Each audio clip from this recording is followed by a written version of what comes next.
চাচা, এই যে আপনার মুরগ পোলাও। বাজান, আমি তো মোরগ পোলাওর অর্ডার দিই নাই। আরে চাচা খান, এটা আপনার। আব্বা তুমি মুরগ পোলাও অর্ডার দিছো, দেও আমারে। আরে রাখ বাবা, আমি মোরগ পোলাওর অর্ডার দিই নাই, আমি ভর্তা ভাতের অর্ডার দিছি। মোরগ পোলাও তো আমি অর্ডার দিছি, এইটা মনে হয় আমার। আরে ভাই, এটা তো আপনার না, এটা ওনার। আপনারটা আসতেছে। রাইসটা শেষ হয়ে গেছে তো, আপনি 10টা মিনিট ওয়েট করেন। বাবা, কোথায় জানি তোমার ভুল হইতাছে, এই অর্ডারটা আমি দেই নাই।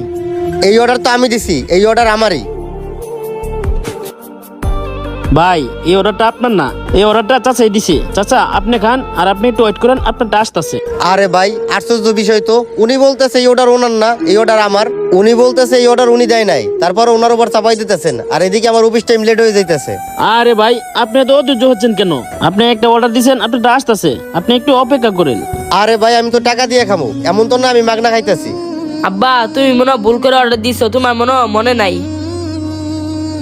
এই তোর আমি খাইতে কছি? এই আমি তোরে না করলাম না, এই অর্ডারটা আমি দেই নাই। আমার কাছে 50 টাকা আছে, 50 টাকা দেখি মোরগ পোলাও পাওয়া যায়? এই তোরে কি আমি এই শিক্ষা দিছি? বাবা, আমার কাছে আছেই মাত্র 50 টাকা। বাবা তুই কান্দিস না, আমার কাছে যখন টাকা হইব তখন তোরে আমি মোরগ পোলাও খাওয়াবো। বাবা, এই অর্ডারটা আমি দিই নাই, অর্ডারটা তুমি দিছো, তুমিই খাও। আরে কাকা, আপনারা কি একটা নাটক শুরু করছেন? দেন আমারে, আমি খাই। আরে ভাই রাখেন, ব্যাপারটা বুঝতেছেন না। চাচা, এই মুরগ পোলাওটা আপনারই, আপনি খান। আজকে আমাদের মক্কা কাচ্চি হাউসে একটা অফার আছে। আমাদের মালিক বলছে মুরগ পোলাওর ভিতরে আজকে টাকা দেওয়া হবে, আর এই টাকাটা যে কেউ পাইতে পারে। এই মুরগ পোলাওর ভিতরে যদি আপনার কোমর ভালো থাকে, এই টাকাটা আপনিও পাইতে পারেন। যদি টাকা পান তাহলে বিলটা তো এখান থেকে দিতে পারবেন, আপনি তো দিতেই হবো না। চাচা আপনি খান। কি বলতেছো বাবা, তাই নাকি? বাবা আজকে তোরে খাওয়া দে, ল।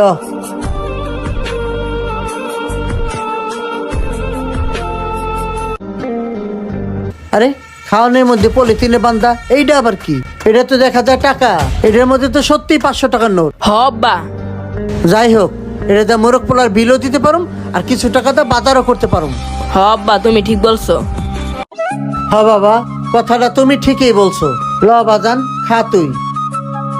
বাবা তোর পেটে তো খিদা, তুই খা। আব্বা তুমিও খাও। আরে ওরা তো সত্যি সত্যি মোরগ পোলাওর ভিতরে টাকা পাইছে, বিষয়টা কি? আজকে অনেক দিন পর মুরগির রোস্ট খাইতাছি, পেটটা বইরা খামু। আব্বা অনেক মজা না? হ বাবা, অনেক মজা। খাও, তুমি খাও, পেটটা বইরা খাও। মুরগির রোস্টটা খায়া কি যে শান্তি লাগতাছে, বুঝানোর মতো কোনো ভাষা নাই।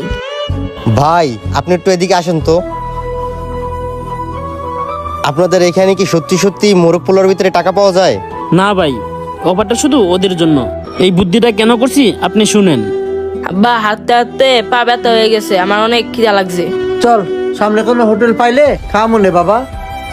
আব্বা ওই যে দেখো মুরগ পোলাওর ঘর, আয় মুরগ পোলাও খামু। আরে না, এখন না বাবা। আরে বাবা, আমার কাছে আছেই 50 টাকা। এই 50 টাকা দিয়ে কি আমাকে মুরগ পোলাও দিব? টাকা পয়সা হলে আরেক সময় তোর মুরগ পোলাও খাওয়া মনে। আব্বা আমি এত কিছু বুঝি না, আমি মুরগ পোলাও খামু। তুমি আমারে মুরগ পোলাও খাও। ল দেখি এক হোটেলে ডাইল ভাত পাওয়া যায় কিনা।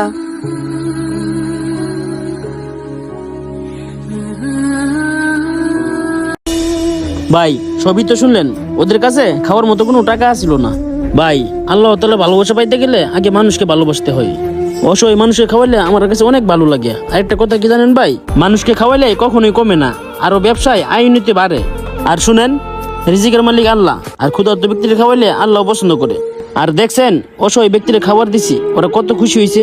আচ্ছা ভাই, আপনার মুরগ পোলাও রেডি হয়ে গেছে, এনে দিব? না ভাই, আমি আর এখন খাবো না। ব্যাপারটা শুনে আমারই পেট ভরে গেছে ভাই। আপনার বিষয়টা আমার অনেক অনেক ভালো লাগছে। ধন্যবাদ ভাই। যেহেতু আপনি বিষয়টা বুঝতে পারছেন, সবসময় মানুষের পাশে দাঁড়ানোর চেষ্টা করবেন, তখন আপনার নিজের কাছেও ভালো লাগবে। আর একটা কথা কি জানেন ভাই, এই দুনিয়ার গরিব মানুষের কষ্ট কেউ বুঝে না। ঠিক আছে ভাই, তাহলে ভালো থাকবেন, আমি গেলাম। আমরা যদি সকলেই অসহায় মানুষের পাশে দাঁড়াই, তাহলে অন্তত একবেলা হলেও ওরা ভালো মন্দ খাইতে পারে। সম্পূর্ণ ভিডিওটি দেখার জন্য আপনাদেরকে অসংখ্য ধন্যবাদ।